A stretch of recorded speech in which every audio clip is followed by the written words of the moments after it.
Hello, Om Sai Ram, Jai Mohanji.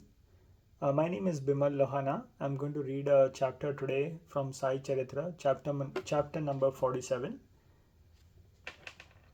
It is the story of Veer Bhadrapa and Chain Basappa, the snake and the frog. Preliminary. Blessed is the face of our Lord Sai.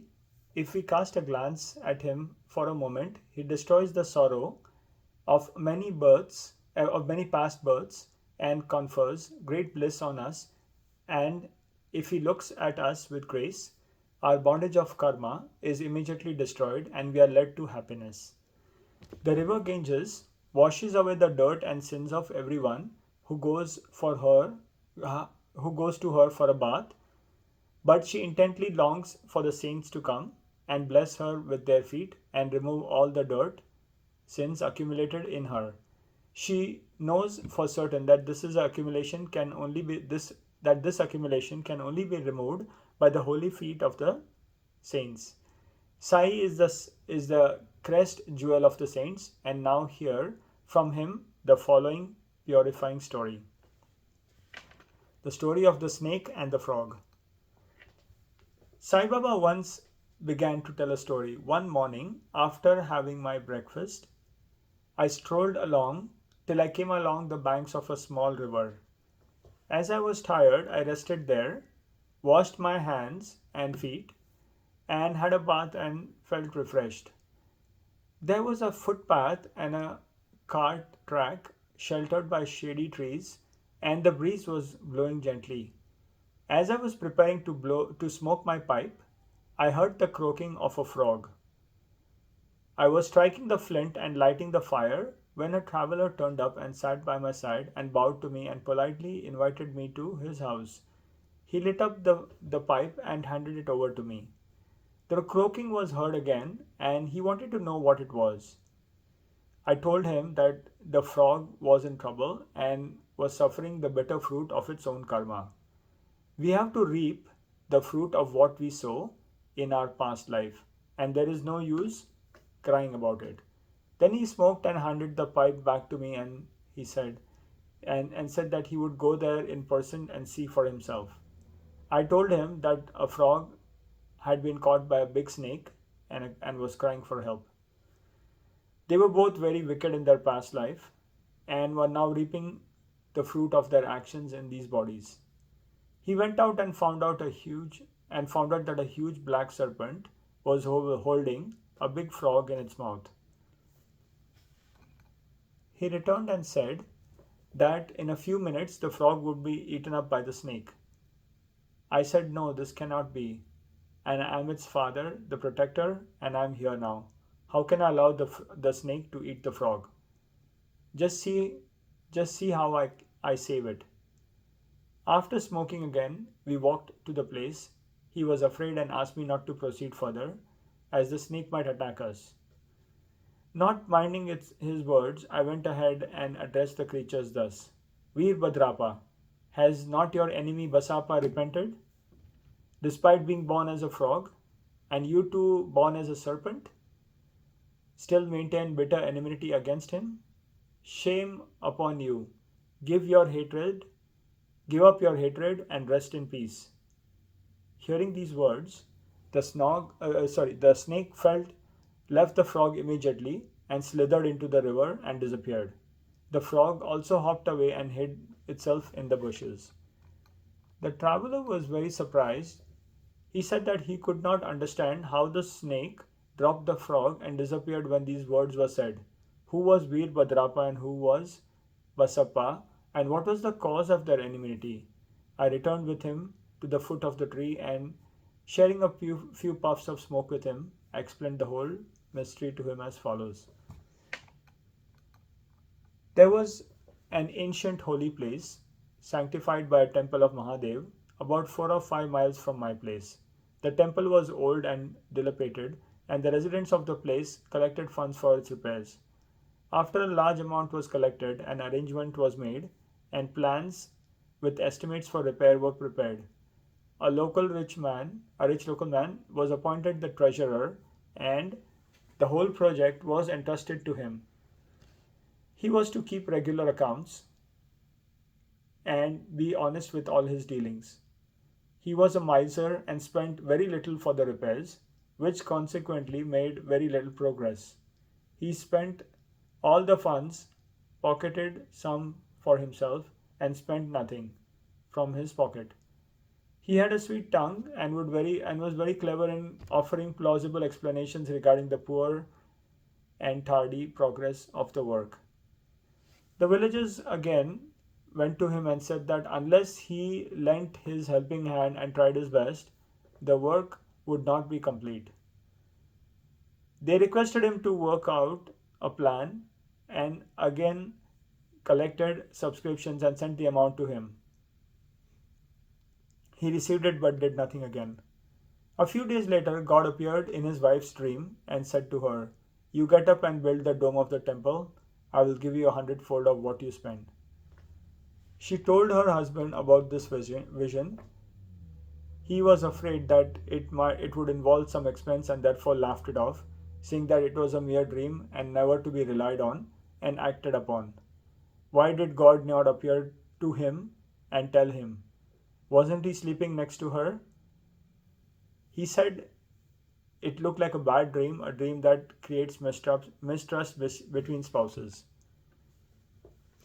God does not like big subscriptions and collected against the wishes of the donors, but He likes ever trifling amounts given with love, devotion, and appreciation. A few days later, God appeared in her dreams and said again, "Do not bother yourself about your husband and collections with him. Don't press him to spend any amount for the temple. What I want is a feeling of devotion. So give, if you like, anything of your own."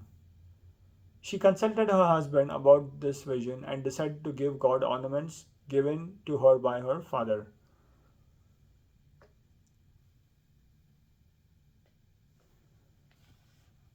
The miser felt disconcerted and decided to cheat even God in this transaction. He undervalued the ornaments, 1,000 rupees, bought them himself, and in lieu of the amount, gave a field to God as an endowment. The wife agreed to this, but the land was not his own. It belonged to a poor woman named Dubaki, who had mortgaged it to him for 200 rupees. She was not able she had not been able to redeem it for a long time, so the cunning miser cheated everyone, his wife, Dubaki, and even God. The land was sterile, uncultivated, and worth nothing, and yielded nothing, even in the best of seasons. Thus, this transaction ended, and the land was entrusted to the poor priest, who was very pleased with the endowment. Shortly afterwards, strange things happened. There was a terrific storm. Lightning struck the house of the miser, and he and his wife both died. Dubaki also breathed her last. In the next life, the rich miser was born in Mathura in a Brahmin family and was named Veer Badrapa. His devout wife was born as the daughter of the priest of the temple and was named Gauri. The wife Dubaki, the mortgager, was born as a male in the family of a caretaker of the temple and was named Chain Besappa. The priest was a friend of mine. He came to me and chatted and smoked with me. His daughter Gauri was also devoted to me. She was growing fast and her father was seeking a good husband for her. His daughter Gauri was also devoted to me.